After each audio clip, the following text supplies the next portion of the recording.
Buenas tardes, desde la Escuela Española de Historia y Arqueología del CSIC en Roma. Bienvenidos a todos y todas a esta nueva conferencia de nuestro seminario Light Talks. Seminario que, como siempre recordamos, realizamos junto a Miriam Cubas de la Universidad de Alcalá y Robson de la Universidad de York.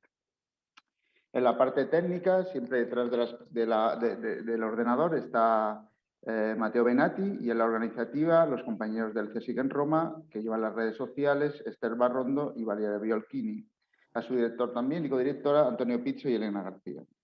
As you know, this conference will be recorded by YouTube. Then you can send your question by YouTube. Today the lecturer is Cláudia Umbelino. Hello, Cláudia. Hi. Cláudia is a biological anthropologist devoted to the study of the past human population through the analysis of human skeletal remains in a biocultural perspective.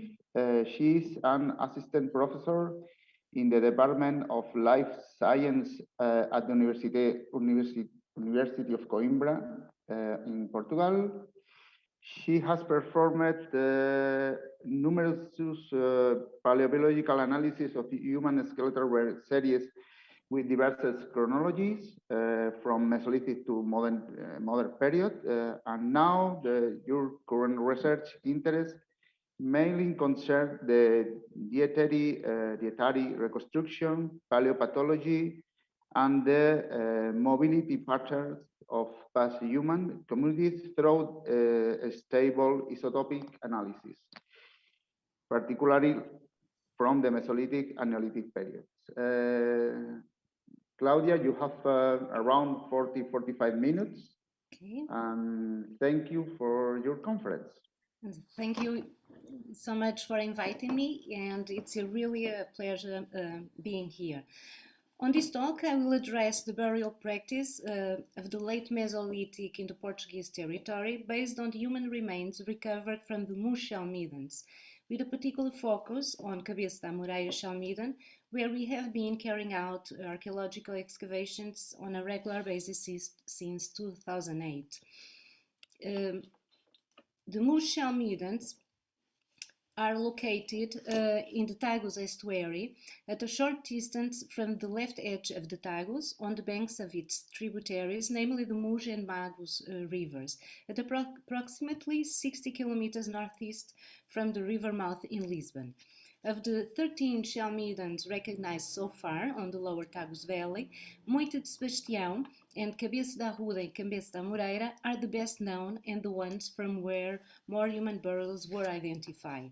Cabeço da Amoreira and Moita de Sebastião are located on the left bank of the Muge River, at about 15 to 22 meters above the sea level and approximately 50 meters above the riverbed, while Cabeço da Arruda, you can see here, is on the right bank, only 3 meters above the riverbed.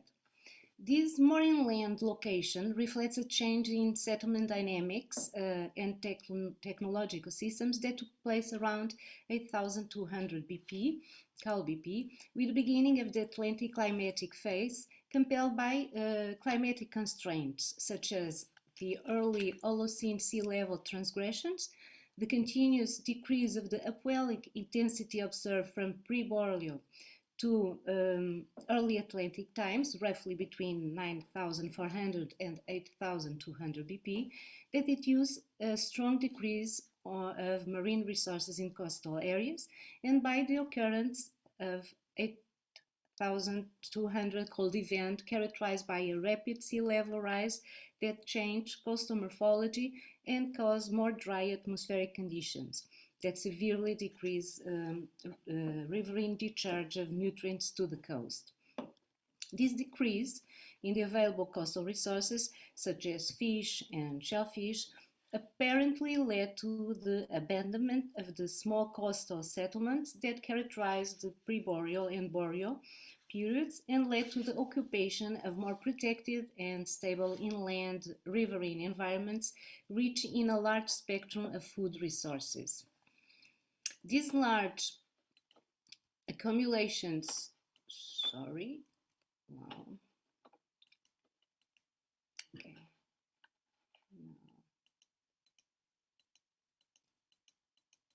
Here. These large accumulations of shells that stand out in the landscape in form of mounds have an anthropic origin.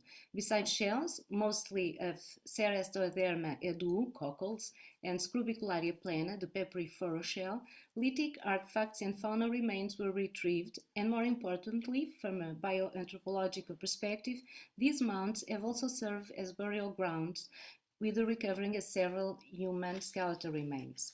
A study made by Aldeias in Bicho of the stratigraphic sequence of Cabeço da Amoreira, using a microstratigraphic approach in order to investigate the aspects underlying shell mound formation, revealed a substantial human contribution to site formation and a complex Mesolithic occupation involving distinct activities, such as tossing events, dumping and spreading out of material, underlying discrete occupational surfaces, and preferential refuse areas. They also found short hiatus in this anthropic sedimentation that was interpreted as periods of abandonment of at least some areas of the shell mound. The available radiocarbon dates for the Mu shell middens, more than 80, based in different materials, in particular for Cabeço da Amoreira, seem to point to a beginning of Mesolithic human occupation of the Tagus Valley at approximately 8,000 cal.BP and ending around 7,400 cal.BP, a time when there was already evidence of Neolithic occupation in central Portugal, followed by the use of the valley by Neolithic populations, which, according to Bicho and collaborators, most likely integrated local Mesolithic people due to the disintegration of the regional ecological setup that allowed exploitation of both aquatic and terrestrial resources, as a result of an increase in soil aridity and the end of salinity of the rivers of the Tagus Valley. These new mixed social groups kept returning to the region and have used the local burial grounds. Despite the limitation in generalizing the chronological boundaries found for Cabeço da Amoreira to the other shell middens, Bicho and collaborators consider that the calibrated dates of the human skeletons from the basal layers of Moita de Sebastião seem to be identical to those from Cabeço da Amoreira, suggesting a similar beginning of occupation at both sites. No Mesolithic data are available for Moita de Sebastião after that first phase. At Cabeço da Arruda, apart from a single skeleton dated to before 8,000 cal.BP, it seems that the burial practice took place after those in Moita de Sebastião and Cabeço da Amoreira. Finally, it also seems that all three sites were used during the Neolithic occupation of the valley, with human skeletons dated to after 7,400 cal.BP. Tending to the large dimension of Moita de Sebastião, Cabeço da Arruda and Cabeço da Amoreira, as well as the great number of artifacts, shells, earth, post-holes and human remains recovered, these shell middens have been traditionally interpreted as base camps. For Juan, besides these residential camps, some smaller middens like Val da Fonte da Moça and Cabeço dos Morros, and also Cova da Onça, that I didn't put there, could have functioned as temporary camps with seasonal or logistical functions. Nevertheless, this view is called into question by the difference found in the frequency of geometric microlithics at some sites, as well as in their diets, that does not seem to point to the same community that uses these shell middens at different times. Additionally, the stone tool data from Cabeço da Amoreira reveal that only specific categories of tools are present within the shell midden, suggesting that a very narrow set of activities were taking place. The emerging picture of the shell middens formation seems to be a little more complex than previously thought, and for Cabeço da Amoreira, one of the largest shell middens with 60 meters in diameter and approximately 3.5 meters in height at its center, 5 phases of anthropic deposition during its formation were recognized, separated by 3 hiatus. At the basis, The presence of habitat features such as earth, post holes, and different types of storage pits identified in the southeastern section of the mount indicates a residential occupation from around 7,900 to 7,700 kbp, followed by its abandonment and a short hiatus in occupation no longer than a century. Between 7,700 to 7,600 kbp, a series of Chalmidon layers formed mostly by cockles and pepperiferous shells with abundant mammal fauna remains and stone tools were deposited. Fish and bird bones, as well as perforated marine and estuarine shells, crab legs and charcoal fragments are also frequent, and the presence of earth, post holes and pits are rare. This phase is followed once again by an hiatus during approximately 150 years and starting around 7,500 until 7,450 kbp, the site was used again as a burial ground. These interments were placed on the top shell layer of the previous phase, followed by the deposition of a cairn, most likely for protection of the necropolis. There was another occupation hiatus of around 50 years, and the cairn was punctured for the deposition of human bodies during Neolithic times, attested by the presence of ceramic fragments on the top of the midden, some of them bearing decorative features, and by the radiocarbon dates from the two skeletons found on the top layers, along with the isotopic analysis that reveal an absence of marine dietary signs on one of the individuals. So according to Bicho et al., there were three burial phases in Cabeço da Amoreira, one prior to 7,700 kbp, another one between 7,550 and 7,450 kbp, and the final stage after 7,400 pp. Since their first discovery in 1963 by Carlos Ribeiro, the Chalmidas underwent several archaeological campaigns from which more than 300 human skeletons were retrieved. The first Chalmidans to be identified were Arneio do Roquete and Cabeço da Arruda from the Magus March and Cabeço da Arruda from the Muge River. 1 year later, Moita Sebastião, Cabeço da Amoreira and Fonte do Padre Pedro, also from the Muge River, were recognized. Since then, several other Chalmidans were identified, and recently Célia Gonçalves did that work, but they were completely destroyed. The archaeological work at the best known Chalmidans, Moita Sebastião, Cabeço da Arruda and Cabeço da Amoreira, started right after their discovery.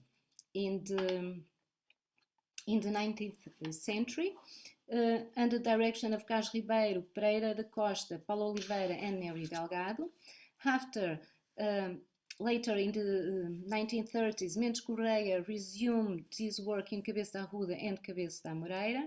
Between 1950s and 1960s, the three Chalmidans were once again excavated under the direction now of Jean Roche and Otávio Veiga Ferreira, and in 2000-2001, Cabeço da Arruda and Cabeço da Amoreira are once again intervened by the team of the archaeologist José Rolão, and also with the help of Miriam Roxendick. And finally, in 2008, Nuno Bicho started new systematic excavation at Cabeço da Amoreira with annual archaeological campaigns within the scope of different interdisciplinary projects that applies modern recording and excavation techniques in order to understand the Chalmidan formation, its chronological boundaries, and who were these last fisher hunter-gatherers from the late Mesolithic and how they lived. These works are now directed by Célia Gonçalves and João Cascalheira. So, in Cabeço da Amoreira, the first archaeological campaign that took place in 1980 under the direction of Carlos Ribeiro was restricted to small test pits. From the archaeological campaigns carried out by Mendes Correia in the 1930s, 11 to 12 individuals were unearthed.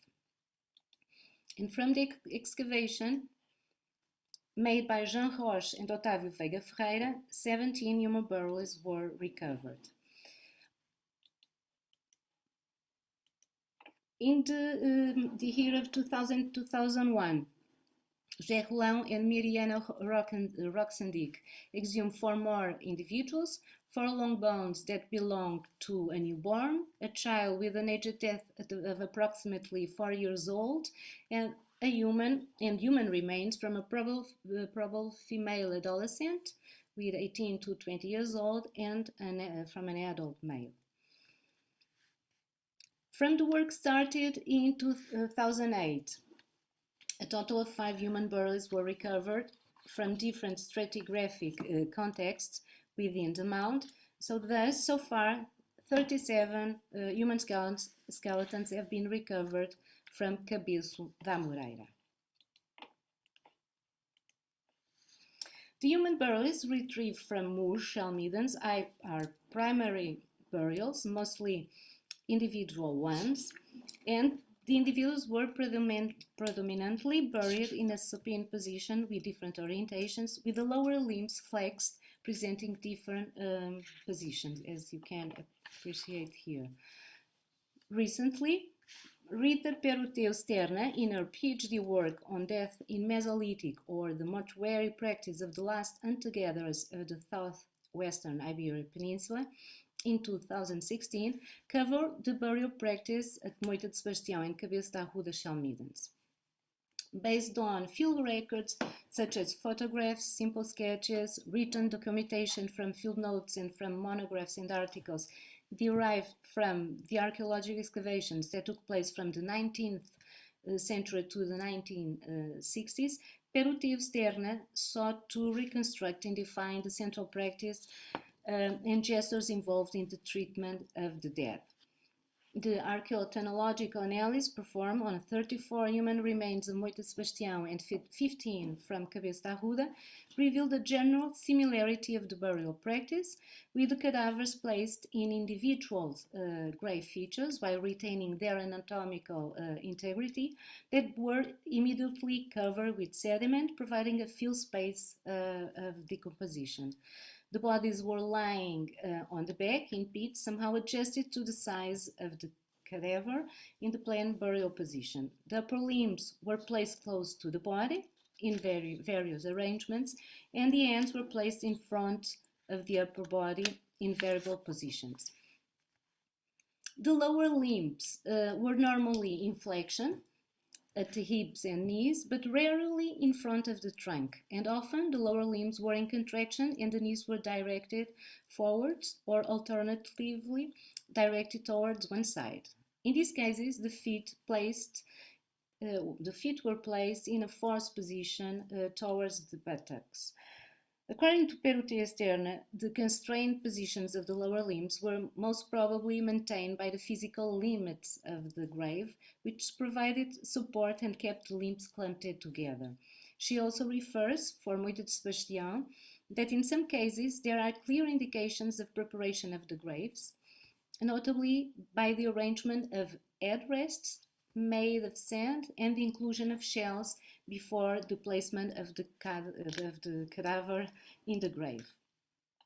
However, the image that emerges from the 5 individuals recovered from the archaeological excavation performed at Cabeço da Amoreira since 2008, although similar in some respects, is much more varied, with skeletons presenting different inhumation positions, as you can see. And now I will talk a little bit more about these individuals, also addressing the biological profile and some observed pathology in order to understand a little better who were these individuals and how they lived. The human skeletons are indeed an endless and valuable source of information of past human life. Through them, not only sex, age at death, and some morphological parameters such as stature and robusticity can be achieved, but also the individual's health status and their diets can be drawn. In 2011, after 3 years of excavations that resulted in the lowering of approximately 30 centimeters of the main area of excavation of Cabeço da Amoreira, an adult skeleton, this one, was uncovered. At the same time, while cleaning the area of Jean Ross excavation, the remains of an unknown adult were identified. In 2012 and 2016, 2 adults were exhumed from the main area of Chalmida, and in 2019, a non-adult individual. Burial 1, represented by several scattered blocks of bone covered by calcareous concretions, was a non-adult individual.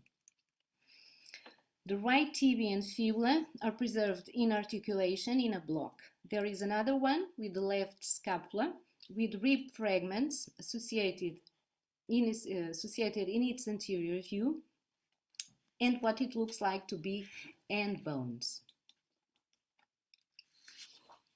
A fragment of the right scapula is also in association with ribs and a long bone fragment that seems to be an humerus. A distal half of the left femur here is in association with some rib fragments with the distal extremity of the humerus and 2 other long bones, most probably the ulna and the radius. On another block, it's possible to identify the proximal half of the right femur and a fragment of what it seems to be a tibia shaft. And the left ilium is preserved by itself as well as the medial part of the right one. The bones association in these blocks make us presume that this individual was inhumed in a fetal position. The length of the right tibia points to a child with an age at death between 1.5 to 2 years old, while the width of the left scapula and its length are in agreement with a child aged between 1 to 3 years old. The length and width of the left ilium, according to Mollison and Cox, gives an age at death between 2 to 3 years old. The calcareous concretions precluded any further analysis of these bone surfaces. The adult individual uncovered in the same archaeological campaign as the child was named Burial 2 with the acronym CAM 2011-2. This skeleton was laid down on its left side with the legs semi-contracted in a southeast-northwest orientation. The skull was also resting on its left side, but it seems to have fallen backwards. The right arm was slightly flexed, with the end resting on its knees, on its right knee, while the left arm is completely bent, with the end lying close to the chest. There were some animal bones found most probably in association with this burial. 2 red deer scapula, one in front of the abdominal region and another one near the knees. And some lithic material was also identified, including a flint triangle, a flint bladder, and quartz and flint flakes all around or near the knee section. Another mushed triangle was also identified in the burial context. This individual seems to have been inhumed over a layer of shells of Scrubicularia plana, peppery-fur shell, that covers a layer of pebbles found at the bottom of the burial. Above the body, there is another layer of shells with a predominance of Scrubicularia plana covering the head and the chest, and of Cerestoderma edule, the cockles, plant over the legs. Dozens of crab claws and some perforated shells were also found, and we have no doubt that we are dealing with an intentional burial carefully prepared. In the field, the skeleton was drawn in a 1:5 scale in a graph paper with the help of a 50 centimeters drawing grid and tape measure, but disparities found when overlapping this drawing with the one obtained with the total station archaeological drawing made us change the methodology. The total station archaeological drawing approach is much faster, more precise in recording the orientation and dimensions of all elements, more exact in the representation of the detail of the skeletal elements, besides being much more easier correlating the drawing elements with artifacts, layers and features of the archaeological record. This skeleton was almost complete but very fragmented, as you can see here, and belongs to a female individual. This diagnosis was obtained by the observation of the shape of the greater sciatic notch, which is broad, but unfortunately the hip bone was extremely fragmented and this was the only trait that could be evaluated. The length of the left calcaneus, lesser than the cut point defined by Silva of 75.5, and the length of the right talus, lesser than 52, also points to a female individual, besides the extreme gracility of all the bones, a feature that nevertheless should never be used alone in sex diagnosis. She is a young adult with approximately 20 years old, since both upper third molars present the radicular apex partially closed. The majority of the bone epiphyses were destroyed. Nevertheless, the observation of the proximal end of the right radius and the distal end of the both fibula show that we are in the presence of an adult individual. There are no fusion lines. There are also signs, there are no signs of degenerative disease, and the cranial sutures could not be corrected, evaluated, albeit some segments of the coronal sutures are clearly opened. Through the application of the length of the first left metatarsal bone, considering the physiological length and maximal length, in the regression formula developed by Cordeiro and colleagues, Earth stature was estimated between 1.52 to 1.61, what is in accordance with the previous analysis made on the Murchel millions. Still, in the morphological domain, it should be noted that her small skull and the particular morphology of the posterior region, the occipital bone is prominent and seems to have an occipital bun. And here we have a posterior view of the skull. You can appreciate that. In what pathology is concerned, she presents crib orbitalia in both orbital roofs that was active by the time she passed away, and porotic hyperostosis visible in the frontal bone and parietal bones with a mix of active and remodel signs, and active in the occipital bone. Criboorbital and porotic hyperostosis are considered physiological stress indicators, and according to some authors is associated with a chronic iron deficiency anemia. Usually these signs are interpreted in bioarchaeology as the result of dietary iron deficiency, iron malabsorption, or iron loss from diarrheal diseases and intestinal parasites. Nevertheless, other authors like Donald Ortner and Walker defend that these signs may be caused by other conditions, namely hemolytic and megaloblastic anemias. She also presents some small depressions, at least 5, in the right parietal bone that we have some doubts. It could be the result of a blunt trauma. Here is another view. And recently we have performed a CT scan analysis in order to better understand these bone changes, and hopefully this doubt will be clarified in the near future. Regarding oral pathology, it should be noted the presence of dental caries in 3 teeth, and they affect a right mandibular second molar in the interproximal mesial surface of grade 2, according to the size, a right mandible canine in the interproximal surface in the distal cervical region of grade 2, and the last is visible on the right maxillary second premolar of grade 2 on the interproximal distal surface. Dental enamel hypoplasias are also evident in the mandibular canines and right first and second premolars, and left first premolar and second right molar. The second left premolar could not be evaluated due to the calcareous concretions. The maxillary teeth here also exhibit dental enamel hypoplasia visible in almost all teeth. Dental calculus is evident in almost all teeth in small amounts, degree 1, or in moderate amount, degree 2, following broader classification.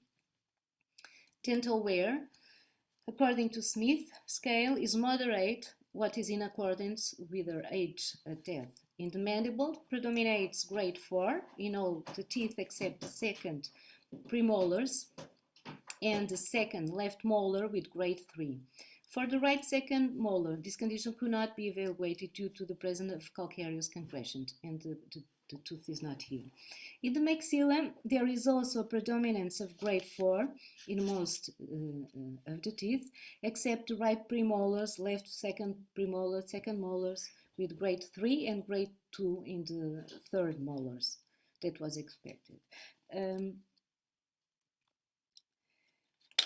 2012, we had luck to uncover another adult individual named Burial 3, CAM 2012-3.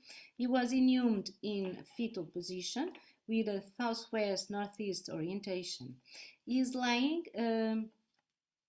over its left side with the legs extremely flexed and the knees against the chest. The skull is lying on its left side, on the left hand, with the face facing north. The left arm is almost completely bent with the elbow above the knees and the end below the skull, while the right arm is flexed at an angle of approximately around 45 degrees over the thorax, with the right hand over his left arm.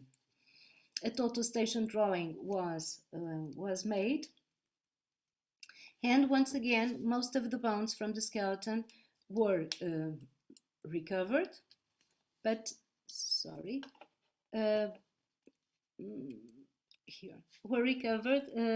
despite the extreme fragmentation, as you can see. They are even more fragmented than the bones of Burial 2. This skeleton belongs to a male adult individual. The left talus length, according to Silva methodology, belongs to a male individual, and also the skull exhibits some male traits such as the inclination of the frontal bone and the roughness of the occipital bone. He also presents a very pronounced dental wear in all teeth of 7 to 8 in the scale of Smith, except for the third left maxillary teeth with grade 4. Some teeth are so worn out that the tooth crown high is highly reduced. Albeit dental wear is highly affected by the individual's diet, when comparing it with the one presented by the female individual that I have spoken, it looks like that we are in the presence of a much older individual, and we know for certain that he is more than 30 years old, since the sternal end of the clavicle is completely fused.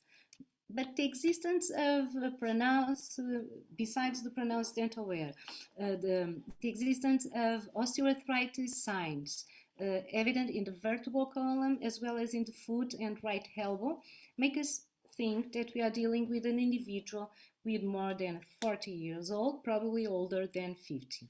The cranial sutures, despite not being the most credible method, are also almost completely fused, and the sagittal and coronal sutures exhibit a complete obliteration. His stature was estimated between 1.61 to 1.70 meters, using the maximal length of the second right metatarsal bone. And regarding pathology, at least two traumatic evidence are recognized: a possible fractures in the distal third of the right ulna and in the right second metatarsal bone. The radiological analysis confirmed the fracture of the metatarsal bone with the recognition of a fracture line, but did not allow sound validation of the fracture in the right ulna. This seems to have resulted from a traumatic event that took place a long time before the individual death, since we have a callus osseous formation on the right ulna. There is also evidence of intesial changes, namely in the Achilles tendon insertion and on the right heel and on the patella that we can see here. No, sorry, this is the calcaneus, which may be related to the individual activity, and the dental analysis also reveal the existing of caries. At least 4 caries were recognized. Burial 4 was identified during the archaeological campaign carried out in 2016 and represents another adult individual buried in a supine position with a northwest-east orientation, and the skull was lying on its left side with the lower limbs completely flexed, with the knees at the level of the humerus. The right upper limb was extended, we cannot see here, but it was like this, and under the right lower limb, while the left arm was bent at a approximately 45-degree angle with the hand over the chest. Compared to burial 2 and 3, the skeleton was badly preserved. Once again, very fragmented due to the action of roots and the weight of the sediments, but much more incomplete. The scapula, left clavicle, innominate bones, and the right foot bones were not recovered. This poor state of preservation, namely the absence of sexual dimorphic bones like the innominate bone or sexual dimorphic anatomical regions like the heads of the humerus or femurs, severely compromised sex diagnosis as well as age at death estimation. So for now, we can only say that we are in the presence of an adult individual. Some shells, fish, and rabbit bones were identified, as well as a clay nodule, but a direct association with the burial could not be established. Finally, in the last archaeological campaign in Cabeço da Amoreira that took place in 2019, we had the pleasant surprise of uncovering a non-adult individual named Burial 5, or CAM 2019-5, that presents the bones fully covered by calcareous compressions. This is in a fetal position, lying on its back, with the left upper limb close to the body but fully bent, while the right upper limb is flexed at an angle of around 45 degrees over the chest.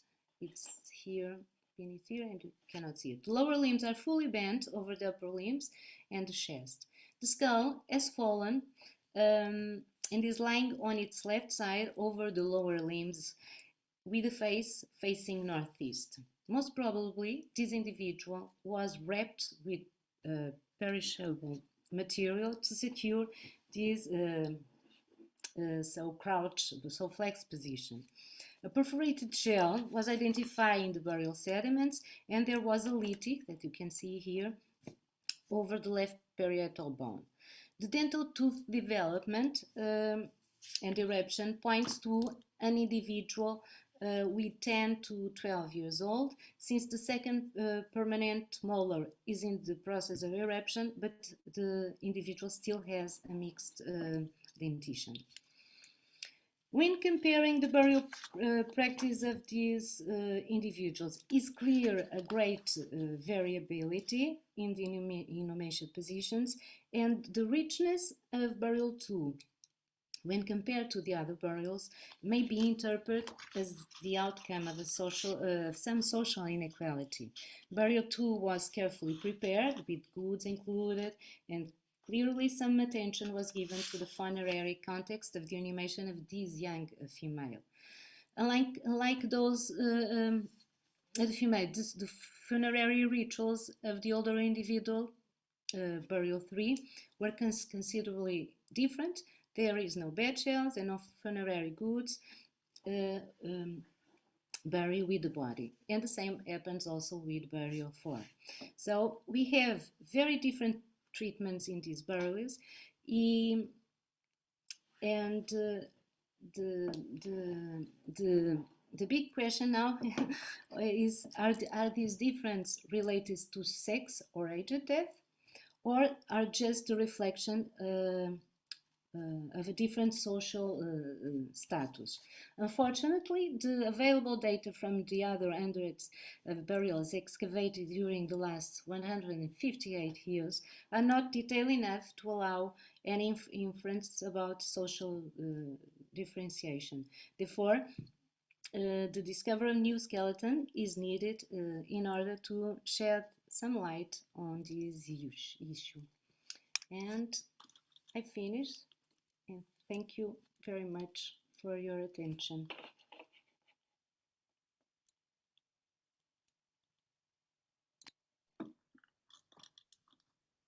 Okay, thank you, Claudia. Okay. Harry, if you want, you for the question. Yeah, for sure. Yeah, great talk, Claudia. Many thanks for that.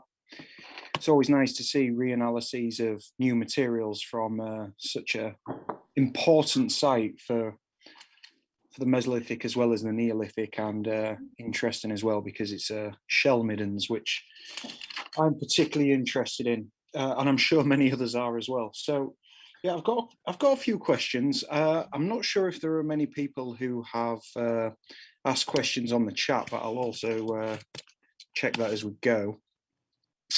And the questions I've got, so right at the start, you suggested that you had a differentiation between the 3 sites, and the first 3 were designated as or assigned as base camps, and the other 2 were designated temporary camps. What was this based on? Well, that was defended by José Rolão and also Arnaud, and we are no longer defending that. Okay. Okay. And they were based. They called residential camps because of the large size of the camps, and because of they also function as burial grounds. And but nowadays, attending to the differences that are found in the lithics material, and particularly in I made the stable isotope analysis in that material, and trace elements also in my PhD, and we see differences. So if we see difference, it's because we are not dealing with the same population that is occupying seasonally the different shell middens. So I think that vision was gradually is losing strength. But I don't know. Revised. Okay, great. And another question I've got: has DNA analysis been performed on the individuals? Well, yes, not DNA. Some including the material that we have excavated from 2008. Some samples were sent for DNA analysis, but it's frozen for me. Yes, but we had no. You can see me now.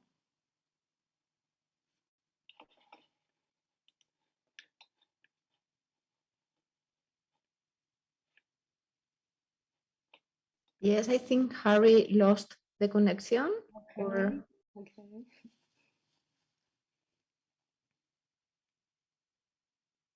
Okay. Anyway. Well, I was saying that some samples were sent for DNA analysis, but we had no luck with those samples. And I think Fernandez, Eva Fernandez, I think, also made some analysis on the material from Moita de Sebastião and Cabeço da Amoreira. Small samples, I don't remember the number of the samples. And she sees a genetic continuity between the Mesolithic and the Neolithic populations.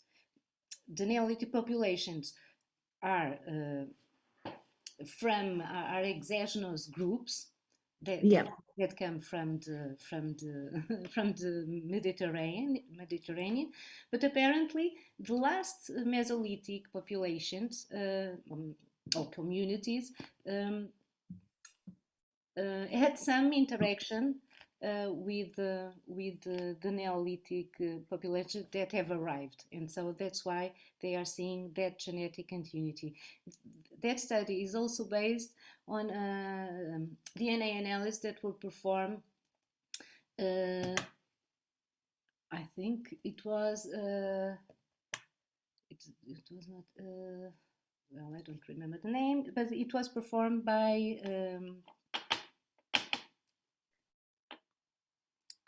Faustino from Faustino, and it's from let me see, I have here I'm thinking in Gruta de Caldeirão. It's not Gruta de Caldeirão, it's a cave. It's from maybe Almonda Algar do Bom Santo. It's from Algar do Bom Santo. Algar do Bom Santo. Yes, the collective cave, I think. Yes, it is. Yeah, and I have another question. Do you have any evidence, do you have data about the strontium isotopes to check the mobility of these communities? Yes, or? we have some results that were presented also in in 2013 by Douglas Price. Yeah, I remember that. Yeah. Yes, and he has sampled some individuals, and some of the individuals are not local. But we are planning also to perform strontium isotope analysis on material, on these skeletons that we have recovered now. Yeah, and do you think the mobility is high also in the early Neolithic populations? In the early Neolithic population, well, in the early Neolithic, I really don't know, because I have not working with that material in Portugal. Yeah, I know. Well, I really don't know, but I don't. Yeah, you know, because it's a question I'm always thinking now, because we always assume that the Neolithic population are quite high mobility groups, but we assume that the early Neolithic, they are quite sedentary, you know, in the same areas. But maybe it's quite far of the archaeological record, so I think it's something we should explore, if this mobility pattern at the late Mesolithic has a continuity also, at least in the early Neolithic. Yes. Yeah. But it's true that we don't have a lot of burials, you know, as you well know, attributed to this early Neolithic. So, but I think it's a good thing to check, or at least an hypothesis to explore. Yes. And I'm sorry, I think we have some questions. Yeah. My questions. Yes. Sorry. Do you want to ask them by yourself, or? Yeah, I have 3 questions. I think in the new discoveries, if the burials, there are grave goods or not? Or... No, no, just a perforated shell, but something that it's not that much as we saw in the burial tomb. Okay. And the non-adult had a lithic on his head. Okay. The second is is my vision, or is probably there is a different conservation of the individuals, and the conservation with the infantile is worst of the. Well, from my experience from these excavations, what I see, but is that the infant are all covered with calcareous concretions. Okay, but I think it's, and so it's very complicated to analyze the material, because if you try to remove the concretions, so you will destroy the bone surfaces. That's what we want to see. But I think that has nothing to do with the burial practice itself. Okay, and the third is also a personal opinion only. You think there are evidence of violence or no for the burials of the? Yeah. Well, I really don't know. I'm a little skeptical, and whenever I know that there are evidence of violence. Okay, I'm not saying that there aren't,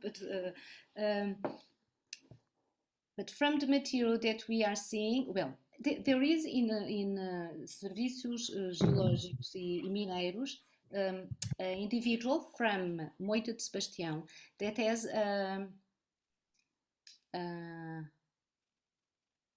lithic into calcaneus, like como se diz? Projectile calcaneus. I've never seen that individual, but it was a colleague, a French colleague, Sébastien Villot, that went there and saw it. We have some individuals seem to have traumatic, have suffered traumatic events. Okay, but we really don't know that if those traumatic events are caused by because the individual fall, or if it results from violence. And this individual, the female, she really has some depressions, some odd depressions in the skull, and we are now seeing what is happening. Okay, but clear evidence emerged that I recall are not that much of violence. Okay. Okay. Yeah, I know that Harry has more questions, but I don't know where he is. Basically, because he has problems with his internet connection. So thank you so much for your talk, Cláudia. It was really, really interesting. Thank you for this amazing summary, because MUSH is a quite difficult site to follow the bibliography, because it's a huge amount of bibliography, and it's great to have this overview of the burial practices in the site. So thank you so much for this. And it was really a pleasure being here. Okay. Thank you so much. Okay, only for finish, remember that next conference is, I think it's double conference, because in 30 November the lecturer is Oliver Craig, and the 1 on December, one day after, is Amy Bogart. But we send the information next days. Okay, so thank you so much. Thank you, Cláudia. Thank you. Bye. Bye. Bye. Bye.